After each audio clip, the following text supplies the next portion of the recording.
നമസ്കാരം, ഭാരത് ലൈവിലേക്ക് സ്വാഗതം. കഴിഞ്ഞ കുറേ നാളുകളായി മാധ്യമപ്രവർത്തകൻ എന്ന ലേബലിൽ തീവ്രവാദ പ്രവർത്തനം നടത്തുന്ന ഒരാളാണ് UAPA കേസിൽ പ്രതിയായ സിദ്ദിഖ് കാപ്പനെന്ന് നമുക്കേവർക്കും അറിയാം. സിദ്ദിഖ് കാപ്പൻ കേരള പത്രപ്രവർത്തക യൂണിയൻ അംഗമാണ്. അതുമാത്രമാണ് മാധ്യമപ്രവർത്തകൻ എന്ന് പറയാനുള്ള സിദ്ദിഖ് കാപ്പന്റെ ലേബൽ എന്ന് നമുക്കേവർക്കും അറിയാം. സിദ്ദിഖ് കാപ്പൻ പണ്ടെന്നോ ഏതോ പത്രത്തിൽ ജോലി ചെയ്തിരുന്നുവെന്നും, എന്നാൽ അന്ന് സിദ്ദിഖ് കാപ്പന് മെമ്പർഷിപ്പ് ഉണ്ടായിരുന്നില്ല.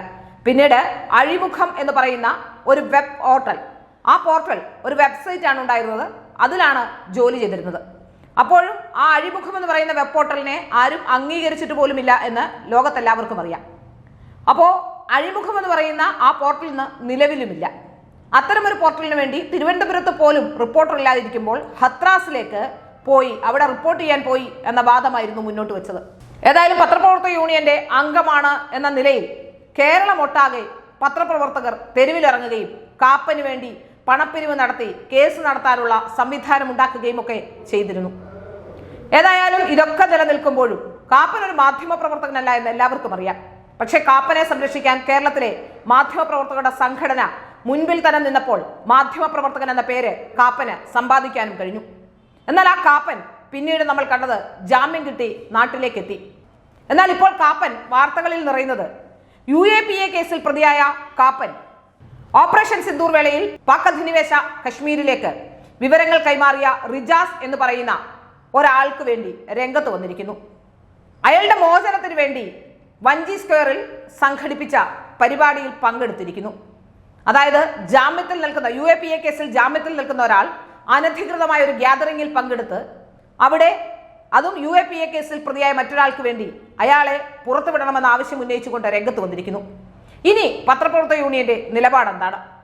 എന്നാൽ അതുമാത്രമോ, കഴിഞ്ഞ ദിവസം മാധ്യമപ്രവർത്തകൻ എന്ന ലേബൽ ഉപയോഗിച്ചുകൊണ്ട് പത്രപ്രവർത്തക സംഘടനയോട് ചില ആവശ്യങ്ങളും സിദ്ദിഖ് കാപ്പൻ മുന്നോട്ട് വച്ചിരിക്കുന്നു.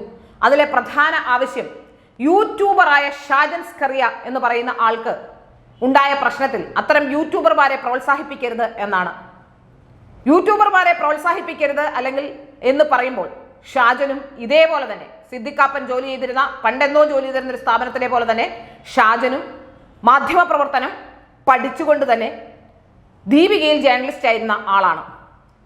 അദ്ദേഹം പത്രപ്രവർത്തനത്തിന്റെ മറ്റൊരു തലത്തിലേക്ക് കടന്നു എന്ന് മാത്രമേ ഉള്ളൂ. കേരളത്തിലെ മുഖ്യധാരാ മാധ്യമങ്ങളെല്ലാം ഇന്ന് വരുമാനം കണ്ടെത്തുന്നത് ഓൺലൈൻ വഴി തന്നെയാണ്. മുഖ്യധാരാ മാധ്യമങ്ങളുടെ വരുമാന മാർഗവും അവരുടെ യൂട്യൂബ് ചാനലാണെന്ന് എല്ലാവർക്കും അറിയാവുന്നതാണ്. അതുകൊണ്ട് തന്നെ യൂട്യൂബർ എന്ന് വിളിച്ച് ആക്ഷേപിക്കുന്നതിൽ എന്ത് കാരണമാണുള്ളത്? എല്ലാ യൂട്യൂബർമാരും മാധ്യമപ്രവർത്തകരാണെന്ന അവകാശവാദം എനിക്കില്ല. മാധ്യമപ്രവർത്തനം പഠിച്ച് മാധ്യമപ്രവർത്തകരായി മറ്റു സ്ഥാപനങ്ങളിൽ ജോലി ചെയ്യുന്നവർ അവർ മാധ്യമപ്രവർത്തകർ തന്നെയാണ്. വെറുതെ യാതൊരു അടിസ്ഥാന വിദ്യാഭ്യാസ യോഗ്യതയും ഇല്ലാതെ യൂട്യൂബ് നടത്തുന്നവരുമുണ്ട്. അത്തരക്കാരും മാധ്യമപ്രവർത്തകർ എന്ന അവകാശവാദം ഉന്നയിക്കാറുണ്ട്. പക്ഷെ അത്തരക്കാരെ മാധ്യമപ്രവർത്തകർ എന്ന് പറയാൻ കഴിയില്ല എന്ന വാദം തന്നെയാണ് ഞാനും മുന്നോട്ട് വെക്കുന്നത്. പക്ഷേ ഷാജൻ സ്കറിയ മാധ്യമപ്രവർത്തനം പഠിച്ച് മാധ്യമപ്രവർത്തകനായി ജോലി ചെയ്ത ശേഷം ഷാജൻ സ്കറിയ യൂട്യൂബ് തുടങ്ങിയ ഒരാളാണ്. അത്തരം ഒരാളെ മാധ്യമപ്രവർത്തകർ എന്ന് വിളിക്കുന്നതിൽ എന്ത് തെറ്റാണുള്ളത്?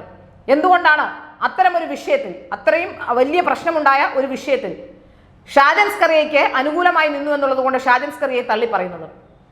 ഇപ്പോ ഈ ജാമ്യവും റദ്ദ് ചെയ്യപ്പെടാൻ പോവുകയാണ്. കേരളത്തിലെ മാധ്യമപ്രവർത്തകരുടെ സംഘടന സിദ്ദിഖ് കാപ്പന് വേണ്ടി തെരുവിലിറങ്ങുകയും നിരവധി തവണ പണപ്പിരിവ് നടത്തുകയും ഒക്കെ ചെയ്തിട്ടുണ്ട്. ആ സംഘടനയുടെ അംഗമായിരുന്നു ഞാനും. ഏതായാലും അക്കാലത്ത് ഞാൻ സിദ്ദിഖ് കാപ്പന് വേണ്ടി തെരുവിലിറങ്ങിയിട്ടില്ല. മാത്രമല്ല സിദ്ദിഖ് കാപ്പന് വേണ്ടി പണപ്പിരിവ് നടത്തിയപ്പോൾ അതിൽ ഓഹരി നൽകിയിട്ടുമില്ല. കാരണം എൻ്റെ നിലപാട് അതിൽ വ്യക്തമായിരുന്നു. രാജ്യദ്രോഹ പ്രവർത്തനം നടത്തുന്ന ഒരാളെ ഒരു വാക്കുകൊണ്ട് പോലും അംഗീകരിക്കാനോ ഒരു വാക്കുകൊണ്ട് പോലും അവർക്ക് ഏതെങ്കിലും തരത്തിലുള്ള ആനുകൂല്യം നൽകാനോ എൻ്റെ സൗഹൃദ വലയങ്ങളിൽ പെടുത്താനോ ഞാൻ ആഗ്രഹിക്കുന്നില്ല എന്ന എൻ്റെ വ്യക്തമായ നിലപാടും കാഴ്ചപ്പാടുമാണ് അതിലുണ്ടായിരുന്നത്. യഥാർത്ഥത്തിൽ മാധ്യമപ്രവർത്തനത്തിന്റെ ലേബലിൽ പല പ്രവർത്തനങ്ങളും പലരും നടത്തുന്നുണ്ട്. അടുത്ത കാലത്ത് നമ്മൾ കണ്ടതാണ് ധർമ്മസ്ഥലയെ സംബന്ധിച്ചുണ്ടായ വിവാദങ്ങൾ. ആ വിവാദങ്ങൾ മുന്നോട്ട് പോകുമ്പോൾ അവിടെയും മാധ്യമപ്രവർത്തകർ എന്ന് അവകാശപ്പെടുന്ന ചിലർ തന്നെയാണ് അതിന്റെ പിന്നിലെന്ന വിവരങ്ങളും പുറത്തു വരുന്നുണ്ട്. ഏതായാലും മാധ്യമപ്രവർത്തനത്തിന്റെ മേലങ്കി അണിഞ്ഞുകൊണ്ട് മറ്റു പല പ്രവർത്തനങ്ങളും നടത്തുന്ന പലരെയും നമുക്ക് കാണാം. മാധ്യമപ്രവർത്തകർ എന്ന മേലങ്കി അണിഞ്ഞുകൊണ്ട് പല യൂട്യൂബർമാരും പണപ്പിരിവ് നടത്തുന്നുണ്ട്. വാർത്തകൾ ചെയ്യാനായി പണം വാങ്ങിക്കുന്നുണ്ട്. പണം വാങ്ങിച്ചുകൊണ്ട് വാർത്തകൾ ചെയ്യുന്നുണ്ട്.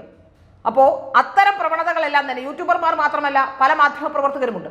വിധ്വംസക പ്രവർത്തനങ്ങൾ ചെയ്യുന്നവരെ പ്രോത്സാഹിപ്പിക്കുന്ന ചില ചാനലുകൾ തന്നെയുണ്ട്. അടുത്ത കാലത്ത് നമ്മൾ അത്തരം ചില ചാനലുകൾ ചൂണ്ടിക്കാട്ടിയതാണ്.